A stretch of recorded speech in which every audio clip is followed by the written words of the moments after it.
2 weeks ago at Road Atlanta, a sudden downpour caused cars to slip and slide out of control. So what would it be like to drive through such a mess? Sit back and hang on as we ride with Bart Hayes in his Mustang Cobra.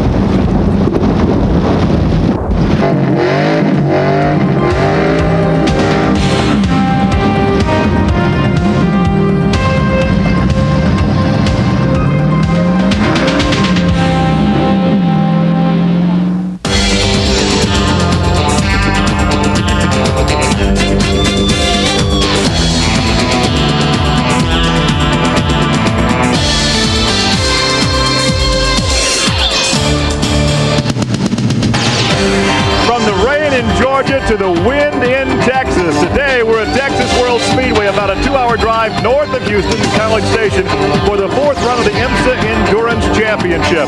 The weatherman giving us partly cloudy skies. Right now a temperature of 68, headed for about 85, but it's very windy and we have high humidity, a threat of thunderstorms yet this afternoon.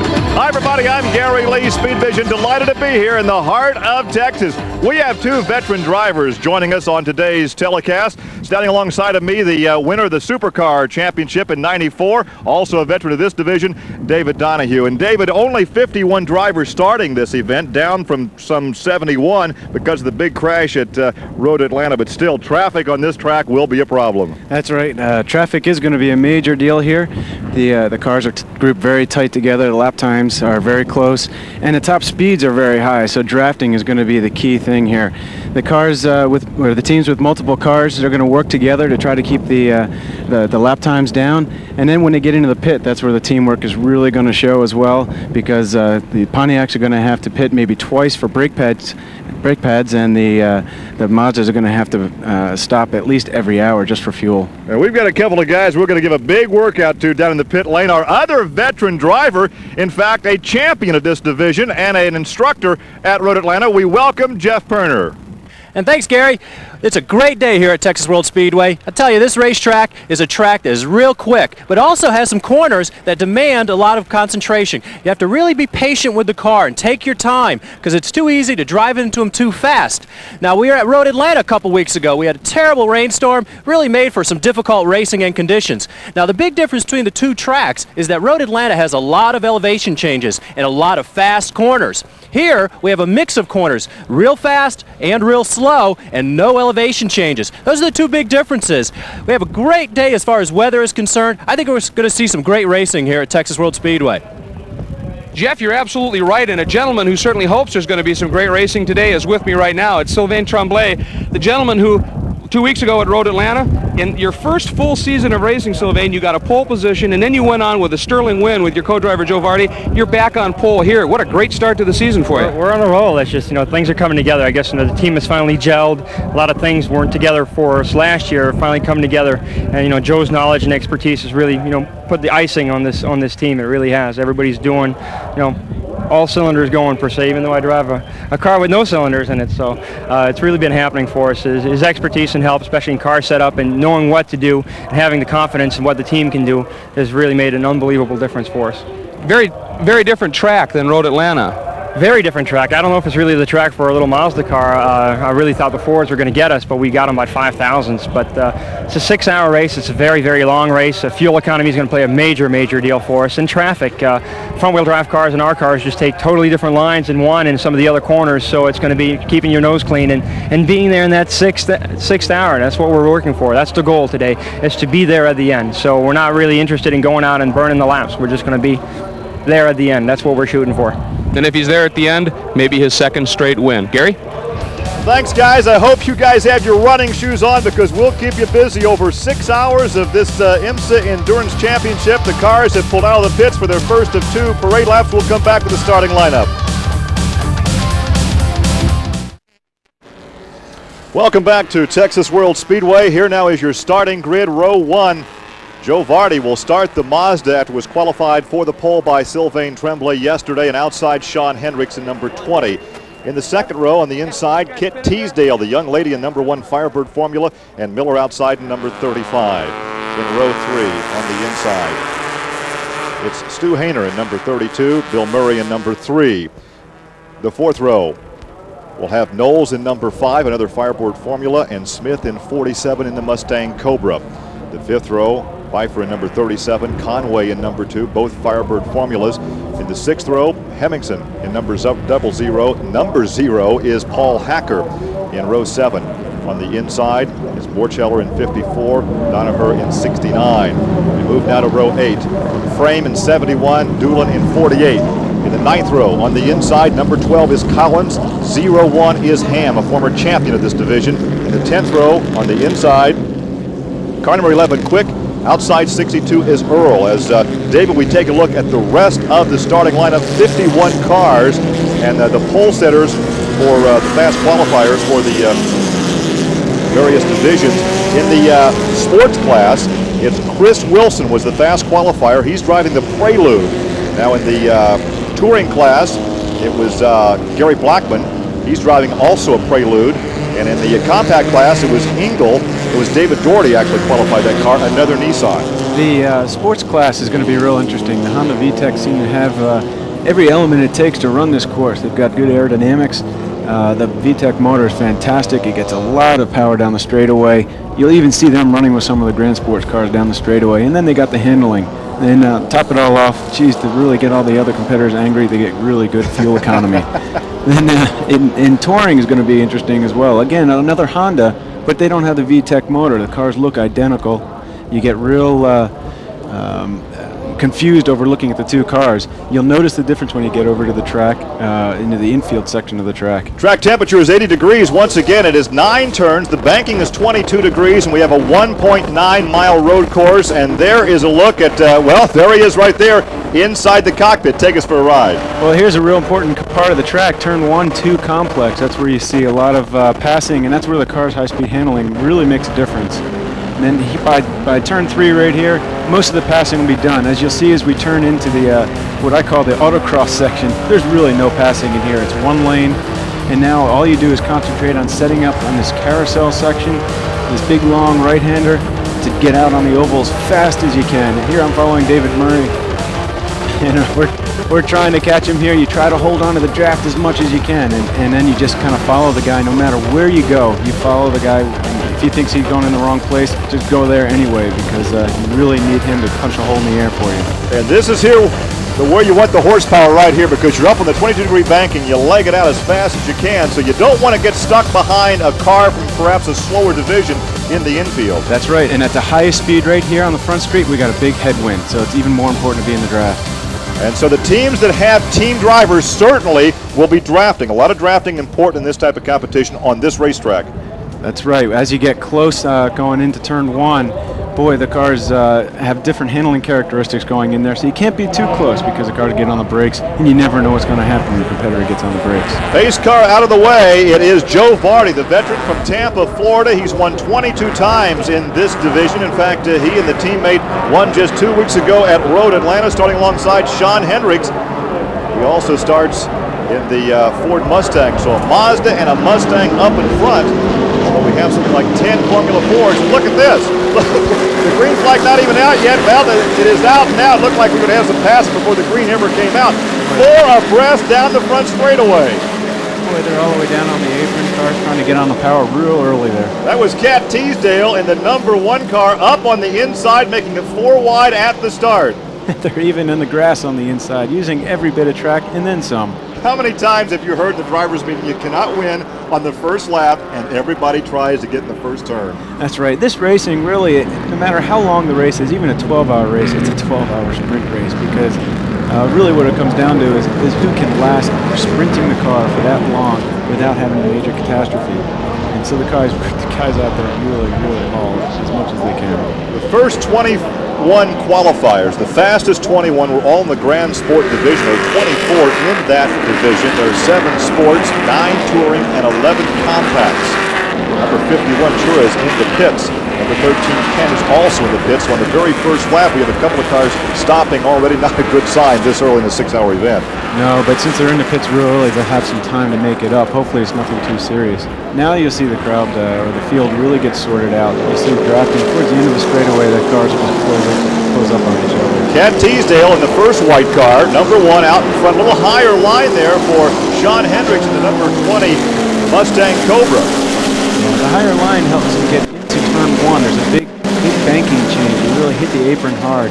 So depending on the angle you take that, you can really get into one very fast. And notice as we're talking about that banking difference, we have a change in the lead. The Mustang of Hendricks now takes the lead. But once again, strategy totally different in a 6-hour event than, say, if this were a 2-hour event. Yes, they have to start conserving their brakes right away. As soon as they start getting hot and heavy, because the guys who start the race, they just want to get out front. They like being out front. You get clean air. You don't have to worry about some guy leaving it in front of you. So the tendency is to try to go for a lead all the time. It's hard to really pace yourself. It is interesting that the strategy of who starts the race. The fast qualifier for this event was Tremblay, but he elected to put his team driver, Joe Vardy, in the car to start the race. A lot of strategies played not just for the single race, but for the championship as well, depending on who's in the lead for the championship, and really who's the hired gun in the car, who's got more experience. There's all kinds of different factors that vary into who starts a race. Is it more difficult for you to start a race or come off the bench mid-race? It doesn't really matter. If you're up front in the start, that's okay. That's pretty nice because you don't have to fight through traffic. And again, in the big start, one thing you have to worry about is somebody else losing it in front of you, because that's when the field is the tightest. There's the number 5 car, David Murray. He's tucked in behind Teasdale as a slower car, number 47, out in front of them. Knowles is in the 5 car now. We're being told that Knowles started that car, number 5. So it's always a challenge to know who's actually in this car. And sometimes when they make the pit stop, David, they won't actually change the driver. They'll change tires, they'll top off the fuel, but sometimes the driver remains the same. That's right. And sometimes the driver changes, you run a risk of having a problem with the seat or the seat belt, or the guy doesn't get hooked in just right. There's a lot of human error in the driver change, or at least a lot of human error potential in the driver change. Once again, we're into lap traffic. We talked off the top of the program, the traffic factor, even on a very large racetrack like this, and already in the early laps they're lapping traffic. Yeah, you can see the draft really working there. People trying to work together. And David Murray is one of the best drivers in the IMSA, and he's out there right now really making some headway. We saw that change in the banking as I think it was Knowles in the 5 car came bouncing off that banking to the infield section. Yeah, it can be very abrupt. The guys who go low and take a long angle into that banking change, the car stays more stable. We saw David Murray there in the number 3 car going around Teasdale. And Greg, let's go back pit side to you. Gary, one of the compact class cars, number 13, the Oldsmobile, early into the pits. One of the things we talk about a lot with the series is its street stock. I mean, that used to be what it was called. To give you an idea how critical the stock components are, the reason they're in the pits, the car is running fine mechanically, the speedometer is not working. Now you think, well, big deal, this is a race car. The problem is the only way these teams have track fuel economy and what their usage is by having the speedometer working, so they can say we're running so many miles and here's our fuel usage.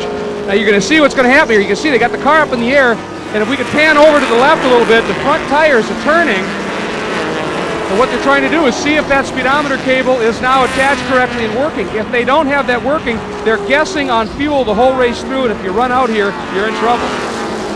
And you can see the driver shaking his head, no, it is not working. And that's very frustrating when you're strapped in the cockpit. There's nothing you can do but wait for the crew to get their work done.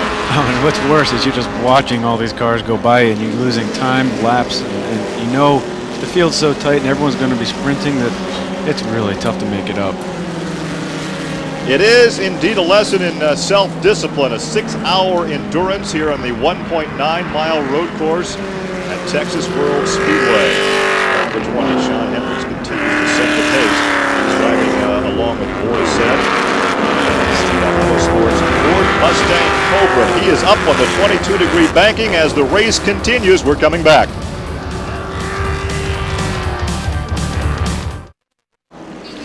We welcome you back to Texas World Speedway as we take a look at the overall standings right now. And you can see the time remaining in this 6-hour endurance championship event as Sean Hendricks continues to lead. The top 5 all driving in the Grand Sports class. Gary Smith Don Knowles, David Murray, and Joe Vardy. And this obviously is no big surprise because those are the higher horsepower cars, and we expect those cars, David Donahue, to be out in front. Yeah, I suspect Joe Vardy's probably taking his time trying to conserve mileage right now. Sean Hendricks, he just doesn't know any better. He just flies all the time. It's flat out. That's all he does. You can see how abrupt he landed down. How much does that upset the chassis?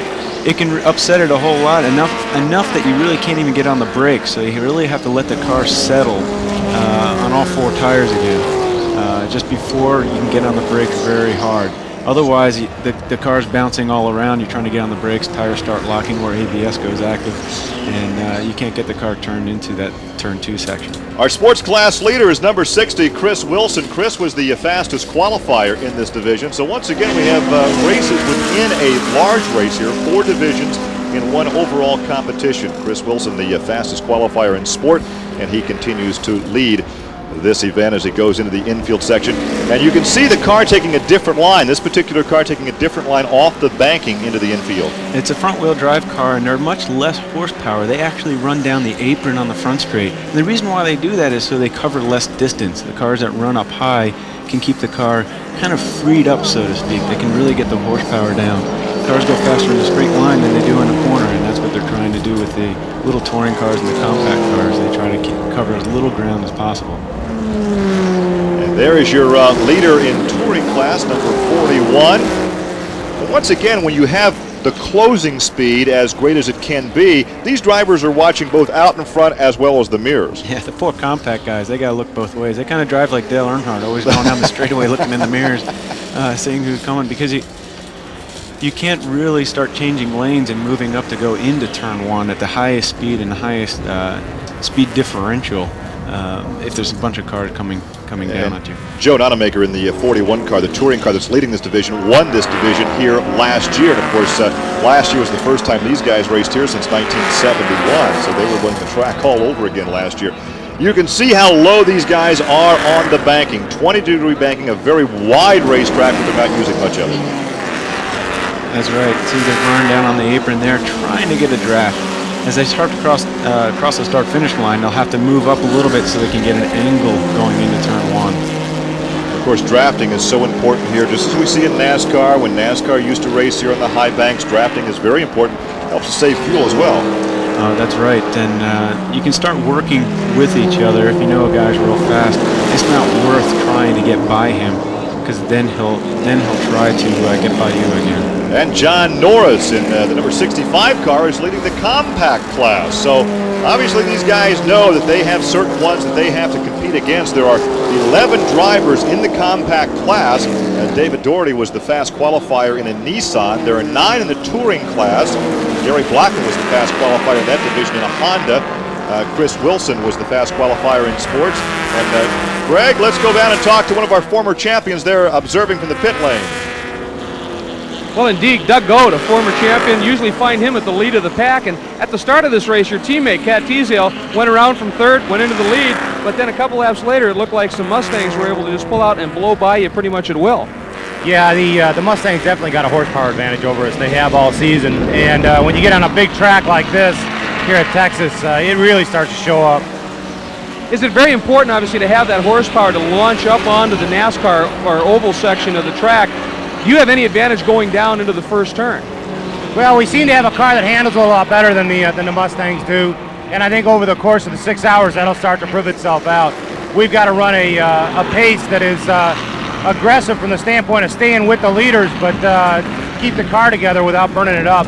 Hopefully keeping enough pressure on the Mustang so that he does burn up. They haven't shown the level of reliability we have, so right now I think what we're looking at is a reliability test. All right, Gary, there's the story from down here. Watch for breaks in the race as well.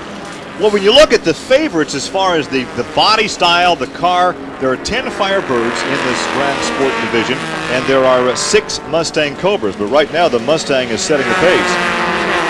Reliability is the big key with the Mustangs. They've been having trouble with their transmissions of all things. They put out a lot of power. So the power ends up causing a weakness in the transmission. But here they don't do a lot of shifting because they're up on the high banks for so long. Another driver watching his teammate lead the race right now is Boris Said, and he is standing by with Jeff Perner in the pit lane. Yes, I'm here with Boris Said, teammate Sean Hendricks. Mustang's looking great out there. How hard do you think you guys can run today in this 6-hour event? Right now, I mean, Sean's running mid-11s, low 12s, and that's kind of our planned race pace. So we're going to run that pace and see where the chips fall. Hopefully it'll be in the winner's circle. Well, maybe we'll see that Mustang in winner's circle today. But it is not difficult to set a race pace and perhaps someone else wants to go out and run faster. I would think it's very difficult to have that self-discipline, say this is my pace, I don't care if I'm back in 5th or 6th, this is the pace that I want to drive. Well, the difficult thing is since you're not pushing it so hard, you're afraid you're going to make a mistake because you're not on the absolute limit. You know, you go into a corner 10 miles an hour slower, but you still got to brake pretty hard because it's not 150, it's 140, so you have a tendency to hold your braking too late, and then you realize it is way too late, and you end up making a big mistake. Is it also easy to lose a certain degree of rhythm if you're not driving, you know, at 10/10? That's exactly the point. Yeah, you really when you're rushing hard, you're trying and stressing every part of the car, and when you're just setting a pace, you're not using the whole car, and sometimes you can find yourself in a real mess. And we're watching Sean Hendricks in his Mustang taking the high groove around some slower cars to put them a lap down as the laps continue to count down here at Texas World Speedway.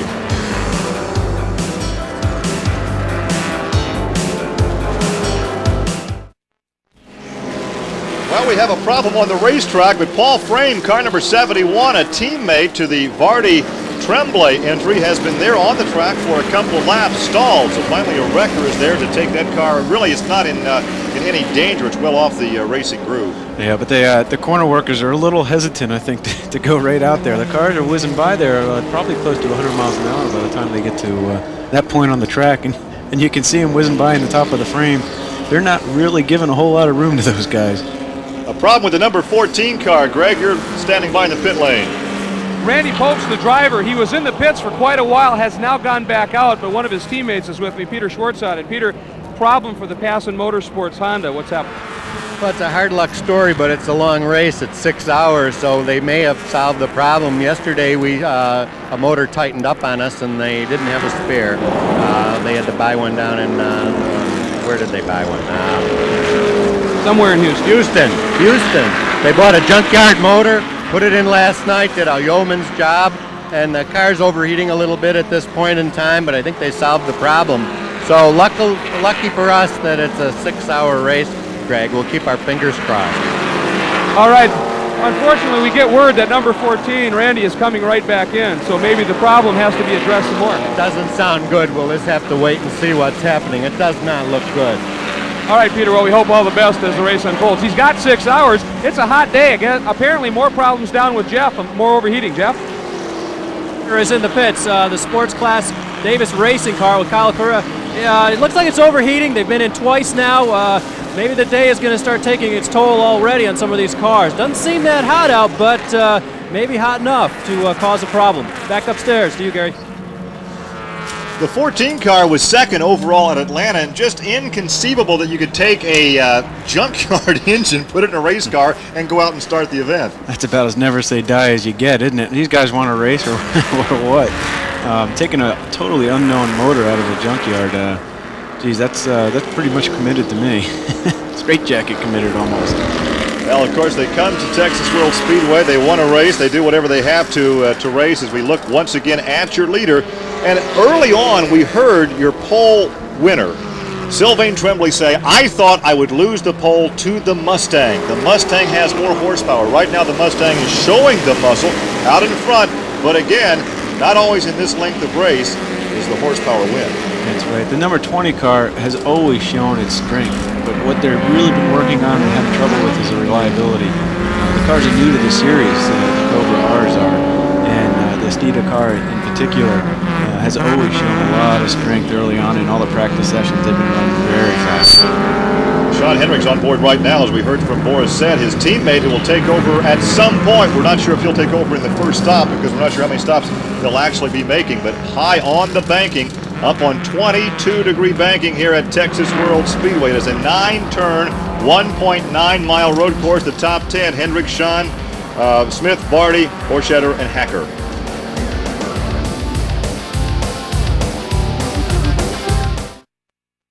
And coming up the middle of June, Speed Vision takes you to the world-renowned 24 Hours of Le Mans. In fact, on June 15th, we'll have live coverage of the start, periodic updates. Of course, Mario Andretti in the Garage Porsche. Can Wayne Taylor make it 3 in a row after winning Daytona and Sebring? Also 5 Dodge Vipers and an assortment of Porsches. It is the 24 Hours of Le Mans. We'll have you there live on Speed Vision starting June the 15th. Periodic reports throughout the 24-hour period after showing you the start live at 8:30 a.m. Eastern Time on June the 15th right here on Speed Vision. As we're showing you right now the top 5 as we continue on with over 5 hours and 13 minutes still remaining in this 6-hour endurance race. Sean Hendricks continues to lead Joe Vardy and Gary Smith. 2 altercations while we were away in the 07 car. Ed Wheeler and a bit of an off-track excursion right here, a bit of a problem. Over there in the S's, low-slung cars aren't built for that type of challenge. Looks like he might have had a little bit of help going into that. And the 96 car of Mike Courtney also takes an off-track excursion and again out through the grass. Well, you can see there he's got a problem with the left front suspension. You can see the wheel kind of falling in and out.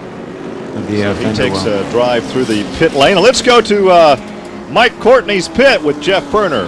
Yes, we're down here at Mike Courtney's pit in the Mazda Miata. He has just come in with a very interesting problem here. As you can see, the brake rotor has completely exploded. There's only one piece actually left remaining. And actually what happened, it ended up deflating the tire. It ended up with a blowout here because it ended up breaking the wheel right straight through. Well, that can certainly do the damage, and depending on how heavy the traffic is around when that happens. Sure, he really lucked out because he was able to scoot off to the outside of the turn. There weren't too many people around. But boy, that's a big handful to do. Luckily, it also happened in a real slow section of the course. Well, the driver who is in second position on the lead lap is car number 70. Greg, your second place car is in. Number 70, Vardy, hits the mark very nicely. He's getting out. They are going to apparently take a look in the car. They have been having a radio problem. Apparently, Joe can hear them, they believe, but they cannot hear Joe at all. So they're going in the car. While they're in, of course, the Mazdas in this guise in Grand Sports can run maybe an hour on fuel. It's been a while, so they're certainly going to top it off. They've made an adjustment. Actually, Sylvain Tremblay, the owner of the team, the Speed Source Mazda team, has simply replaced the radio. They're going to try it again, but while they're in, they're going to top off fuel. Tires look fine, no problem. Sylvain making sure of all the connections, working his way around the car. And again, they continue to top off the tanks. Then they'll drop Joe down. He will continue on. One would suspect that he will run the first 2 or 3 hours, and then Sylvain will get behind the wheel. They have to run an hour to get points, and then the car has to finish 70 laps of the class winner. So that's really what they have to achieve. They'd, of course, like to do that with a win. They're a little bit behind the 8 ball in terms of the fuel consumption, and you can see they are taking every opportunity to get as much fuel in that car as possible. It's done, it's down, he's away, and Gary, back to you. Yeah, the veteran from Tampa, Florida, 2-time champion in endurance racing in this division. In fact, he has 22 wins, and this is the team that won just 2 weeks ago over at Road Atlanta. So an early pit stop about 20 minutes earlier than we might expect, and they'll see if they can't get that radio fixed. And we had another altercation on the track as we were watching that pit stop by Joe Vardy. And of course, Joe Vardy epitomizes this type of racing. He's been around for almost ever, successful businessman. Another altercation out here on the course, 3 cars involved, but you can see a very wide runoff, lots of grass out there in the infield. If you get in trouble, downshift, pick up another gear, and go on. That's right. You really got to keep moving in the infield as well, because as last year when we were here, it was really dry, and if you came to a stop, there was a big danger of the car catching on fire because the exhaust would catch the brown grass on fire. Now it's the exact opposite. It's really muddy and wet out there. You got to keep moving just so you don't get stuck. You may recall this race went green flag to flag last year, an entire 6-hour green race. Let's see if we can match that this afternoon. It's also interesting to note when Vardy was in the pits, when they did the fuel stop, you see the guy jacking up the one side of the car as high as the jack would go. It seems a little strange, but what they're trying to do is make sure they get all the air out of the gas tank and as much gasoline in there as they can get. Of course, the fuel mileage being the weak point of the Mazda. And of Of course, that's gravity powered too, so it's a longer pit stop. They can't pressurize the fuel line. Yes, usually the fueling the car is the limiting factor. You see in NASCAR and IndyCar, they have big, huge fuel lines, and here we have real small fuel restrictors. We use in the street style or the endurance championship here, we use a real standard type of fuel filler like you find at a gas pump, and that way it keeps teams from trying to gain advantage by just doing the fuel. Going back now in another class to show you the winner of the first couple of races of the year. And there is Eric Van Cleef, who is also leading in the point standings in the sports division. He's won twice already this year. He has about a 17-point advantage over Chris Wilson in the point standings. Greg, let's go back to you in the pit lane. A little bit of an update on the number 70 car. Just recently had the pit stop with Varde. They swapped the radio out. It didn't work. They still cannot hear Joe. They don't think Joe can hear them. And they think it's a problem in the wiring harness of the car. Now they're a little worried. If you recall earlier on, number 71 stopped on course, is now retired. Just the car completely died on him. They think it may have been a major electrical failure, and if there's a problem with the 70 car in the electricals in terms of the wiring harness, if that can cross over, if you will, to the number 70 car, they're a little bit concerned about that. They're watching things very closely here in the Speed Source Mazda pit. Of course, David, long before we had radios, we had communications with pit boards. I suppose if nothing else, they can go back to that, but we've become so acclimated to having the luxury of hitting the button on the steering wheel and talking to the crew. Without that, we're kind of lost. That's right. It's kind of a funny scenario. You know, I've never used a pit board. I've only used a radio, and in fact, I've pretty much only raced with the radio, so whenever I even open my mouth in the car, I key on, whether it's something the crew should hear or not, or the public for that matter, who's listening in on our frequency. But here it poses a new problem because the only place they can really do a pit board is on the front straight, and that's where the cars are going the fastest. And a lot of times the crew guys don't realize how far ahead we have to look as drivers to make the car handle properly. And they end up putting a pit board out when the car is right in front of them. And the driver can never just look out to the side of the car, of course, because he's paying attention to all the traffic around him. We have been watching Eric Van Cleef, who won in the sports class at Sebring and Daytona, back now over the overall leader as Sean Hendricks, his team driver Boris said, standing by watching from the pit lane. So we'll take this break, come back with more action from Texas World Speedway.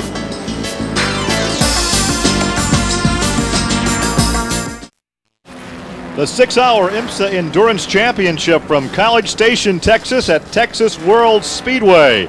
And now with some 54 laps complete, Sean Hendricks right there, the number 20 white Mustang Cobra, continues to lead. And David, here the car is actually eligible to compete in this division. That's right. The Porsche 968 was basically what I drove here is the 944, earlier version of the 968. Then the Mazda RX-7 Turbo, which we've seen for quite a while in their fuel economy. BMW M3, which is really struggling here as far as top speed. They got great brakes, great handling, but they just can't hold up to the V8 power of the Pontiacs and the Mustangs. And here's the top 5 right now in this division. There are actually 4 divisions racing overall.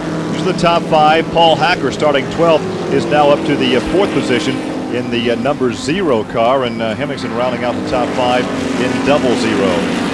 Now let's take a look at the point standings for the Grand Sport. Once again, John Heinrichsey with 71 points. Now, John, interestingly enough, is a Chevrolet engineer, the manager of validation and testing for the Corvette. He won here last year. He's a former champion in this division, the 89 champion, in fact. Vardy, who won last weekend, now in 2nd position in the point standings. Taking a look now at the sports car class, and here are the cars eligible for competition in this class. And once again, as I said, the Honda Prelude VTEC, it seems to have it all as far as aerodynamics, power, economy, and here it is, right on the bumper of a Toyota Supra. The Toyota is new to this series this year as far as running this strong, so it'll be real interesting to see how they do. The Nissan 300ZX, no one really knows what it's going to be able to do. Top 5 in points. Anticipated performance, basically, is how they determine what class a car goes into, how they're going to work over the course of 3 or 6 hours. The top 5, Van Cleef, a winner twice already this season. He leads the point standings. Once again, he does have that point margin over Chris Wilson. Chris was the fast qualifier for this event this weekend. There's a look at the top 5 in your sports class. Also racing in this afternoon, the touring class and the compact class, as we look at the leader, car number 85, car 41 in the touring class. We have some 9 cars in this particular division this afternoon, and really only about 5 or 6 cars eligible for this class. That's right. The touring cars, that used to be a really big class. I also drove a Saturn in this class. The Prelude SI is different from the VTEC Preludes. The Mazda MX-6 here is leading the class right now. The Oldsmobile Chivas, which you don't see very many of, and the Audi A4s, I don't think there are any out here this weekend. Taking a look now at the top 5, Potter continues to lead in car number 85, the top 5 in touring. And I think we can talk to you about the point standings right now in the touring division. In fact, John Green continues to lead, but only by a point over Terry Earwood. In fact, Terry has won 26 times in this competition. Yeah, Terry is very renowned for his front-wheel drive experience. I tell you, he seems to be able to get in anything and make it run up front. Gary Blackman was the fast qualifier for this event as the compact car now. And here are those eligible for this class. This is a new class. The Dodge Neon is obviously, when we first started out, was a real popular car. The Saturn SC, there aren't any here this weekend, but this Nissan seems to be running very strong. Tonelli rides second right now on the racetrack, but he is actually second, actually tied for points. He and his teammate, Jason Engel, with 69 points each. And you can see the rest of the top 5 there. Gordy was the fast qualifier for this event this afternoon, so that's how it shakes out. The 4 classes that we have running, most popular class in pure numbers would be the Grand Sport. 24 cars in that particular class of the 51 starters here this afternoon. And there is Rob Walton in car number 5. Walton of the Walmart family. Sam Walton's one of Sam's sons. He's out here competing in the Formula number 5. Sure, and you just saw him do a really rare thing in that what I call, like I said before, what I call the autocross section. He actually performed a pass. He got by that slower car, and it's really hard to do back there. So he's got a car working very well. David Donahue alongside here in the broadcast booth. And as we indicated earlier, the passing zone really is as you exit the road section in the infield, get up on the banking, and then as you enter the road section, because really between turn 3 on through turn 8, there's really no place to pass. That's right. You come off the banking, you go on the infield here, we have the leader. The leader's in the pits. It's going to be really interesting to see. It looks like they're going to do a tire change. I spoke to the Mustang guys earlier this weekend, and they said that they got to change tires every time they pit, and they can only go on fuel for about an hour and 20 minutes. So it looks like they're even doing a driver change here. Sean Hendricks had gotten the lead early, led through lap 58, so he'll climb out. We're going to change drivers, and Jeff Perner is standing by. Ready. Jeff? Okay, Sean Hendricks has come in. Borisset is now in the car, fueling. Also checking everything out on the car. Looks real clean. So far, no contact. Looks like they're having a great race out there. Just got thumbs up by crew member. As mentioned before, it's a slow process fueling one of these cars, but it actually gives the crew a chance to double check things, change tires if they need to, and also makes it possible for the drivers to get themselves properly situated. It takes a long time to refuel one of these things as they change the right side tires. Now these are actually shaved street tires. The Toyota tires are specifically prepared for this series. They're a DOT tire and everything, but they have a little bit less tread. That way it gives the driver a better feel, and it actually controls the heat, because a normal street tire never sees the type of abuse that these guys put them through out here. And you see them changing just the right side, and probably because that way, as you see, they're jacking it up again like the Mazda to get all the fuel in there. It's easier. Why not? And you allow the guys over the wall, you can just change tires and get the grip. That's the side tires that really get worn out quickly here. Second generation driver Boris said leaves the pit area. His dad in the first U.S. Grand Prix down at Sebring and ran the Daytona 500. You know something about being a second generation driver, do you not? Just a little pressure there. Yeah, I guess. As the race continues here at Texas World Speedway, and the temperature begins to climb, because at the start of the race, the track temperature about 80 degrees. The ambient air was 68 degrees. We anticipate ambient air about 85 during mid-afternoon. Track temperature could climb well over 100 degrees. That will make it very slick. The sun's out now, and it really changes the condition of this course, especially like we keep mentioning the 1-2 combination area. That's where the cars are the most unstable, and that's where you see them get the most squirrely as well. One guy that can tell us what the track is like is Don Knowles, because as an undersecretary of the Interior. His hobby is driving race cars. He's been out there, but right now they've made a driver's change, and Greg, you're down there with him. Well, indeed, and you can take a look at the tire that came off the right rear of the car. Toyo makes an exceptional tire, but a heavy car, high speeds, and a warm track will do some damage. And Don Knowles, you got out of the car. First of all, you said you could feel that tire going down earlier on. That's true, Greg, but you know, I think what you see is not necessarily what really is. In fact, this tire's perfect. We ran an hour and 10 minutes real hard. We were in the top 5 the whole time. Things are supposed to wear out on race cars right when you pit. This tire is a perfect example of that. Timing being everything. Somebody that would know about getting a little bit of mileage out of a car, 14 wins in 24-hour races, I think that makes you the all-time leading winner in 14 races with wins for 24 hours. This is sort of a sprint for you at 6 hours. Oh yeah, you know, I don't think I'm going to work up a good sweat yet today. I've proven I can sit in a chair and sweat for a long time, but I don't think I'm going to start sweating quite yet. All right, obviously doing a great job in the car. We look forward to you moving up on those Mustangs a little bit later in the race. Speaking of Mustangs, the early leader in this one is down with Jeff Berner. Yes, we're here with the leader in the Grand Sports category, Sean Hendricks, having a great run in his Ford Mustang. Sean, good jive out there. I mean, how things looking? How's the track behaving out there as far as the temperature is concerned? Car's going great. It's not even really hot in the car right now, thanks to this nice breeze we're having. Car's hooked up real well. This is a good track for the Mustang because of the long straightaways, and we're just out there cruising right now. Yeah, they certainly are cruising. Mustang's real strong on the straights, and it looks like it's going to be a good race for them today.